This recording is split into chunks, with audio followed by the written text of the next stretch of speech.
Gente, soy K-Popper.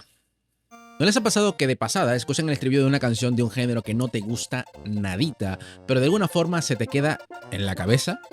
Me pasó con el hit del último álbum de la gran banda BTS. La canción era estúpidamente pegadiza y pasado un tiempo odiándola, le comencé a tomar cariño. Después escuché el álbum completo, después escuché los demás álbumes, después comencé a bailar y después comencé mi aventura por los Souls a mediados de enero de este año. Conocí la saga de Vista, sabía que eran difíciles y que eran muy oscuritos. Jugué el primero en stream y estuvo lindo, sacando los Souls, bro, queriendo ayudar cuando nadie les pidió su ayuda. El juego es muy redondo. Vas, matas a todo Dios, cortas las cinemáticas, matas a Fable, agarras el anillo, vas por el escudo de hierba y lo de siempre. Dark Souls 1 es cortito, rejugable, puedes hacer mil cosas y existe Soler. Es perfecto. Imagina que por cada día que pasa recuerdas menos quién eres. Cada paso que das es uno más cerca de un precipicio peor que la muerte. El olvido.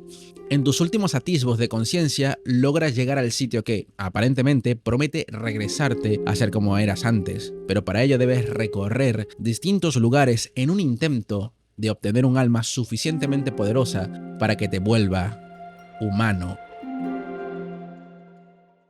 Cuando inicié Dark Souls 2 me imaginaba algo parecido al primero. Sin embargo, lo único parecido que obtuve es que ambos llevaran Dark Souls en el nombre.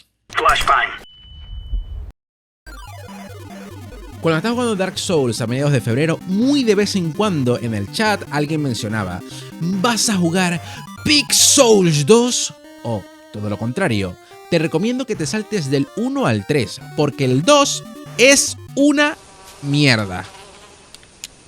That is one big pile of shit. Me estoy jugando los Dark Souls de seguido y a punto de terminar el 3, puedo decir sin que me quede nada por dentro que el 2 quiere que la pases mal, por lo menos al principio. Una de las stats más infames que pudieron crear es la adaptabilidad. Dicha stat se encarga de que mientras más puntitos coloques, puedes obtener más frames de invulnerabilidad a la hora de rodar. Y es una mierda. Es la única estadística que no te hace más fuerte, solo te hace menos inútil.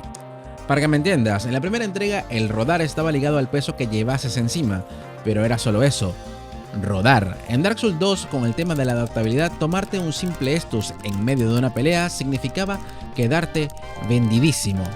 Es un agregado que no aporta nada, solo hace que todo lo que hagas al principio del juego se haga más engorroso. Entiendo perfectamente por qué mucha gente se bajó del barco. La adaptabilidad hace que esquives muchísimo peor. Por consecuencia, el simple hecho de intentar llegar a una hoguera se hacía insufrible. Súmele eso que en cada zona había muchísimos enemigos y que las hitboxes en gran parte de los bosses estaban y están mal hechas. Y ese es el problema. Si vienes de Dark Souls 1, estás acostumbrado a un combate más rápido, donde es tu habilidad versus el mundo. En la segunda entrega se siente como si te incitaran a pensar un poco más, a plantearte estrategias y usar los recursos disponibles. Usar un arco para llamar a los enemigos en lugar de ir corriendo en un intento de saltarte la zona. A usar la antorcha para ver mejor. O invertir los primeros niveles en la nueva stat para que el gameplay se parezca un poquito al primer Dark Souls.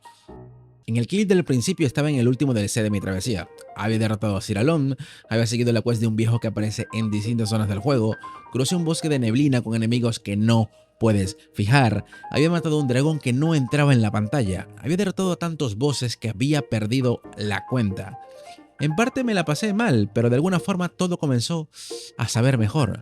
La segunda entrega tiene algo que hace que le aprecies pese a ser como es. Es como ese amigo que comía tierra de pequeño, pero que tenía una GBA y gustaba de Dragon Ball. Cuando sales de la casa de las ancianas te topas con un escenario lúgubre. Es un pasillo lleno de árboles. Y mientras vas avanzando, con antorcha en mano, cruzas una especie de grieta que da el paso al que es, en mi opinión, la mejor zona del juego, Majula. Tu primera impresión es de seguridad. A diferencia de los demás sitios del juego, ese tiene unas paletas de colores acogedoras, como si el juego casi te estuviese dando un abrazo. Sin embargo, la tonada que lo acompaña es de ensueño, como si pese a todo lo lindo del lugar, algo estuviese mal. En la primera versión del juego se intentó tomárselo de Dark muy en serio. El primer director había agregado otra mecánica, porque siempre se pueden agregar más, llamada ¡Está oscuro! que haría que en la mayoría de las zonas del juego tuvieses que sacrificar el llevar un escudo o ir a dos manos para que pudieses ver.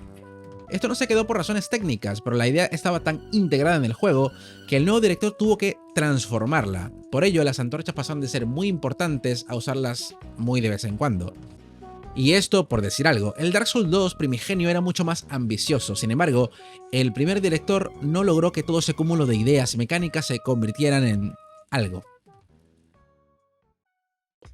Yu Tanimura, el nuevo director del juego, tuvo que comenzar de cero a mitad del desarrollo debido a que el otro director no tenía ni puta idea de lo que estaba haciendo. Era una sopa de mapas, personajes y enemigos que al final tuvieron que apilarse en una especie de Lego abstracto.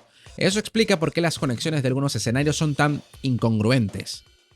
Pero es un detalle que no sabía hasta que me puse a investigar para este video.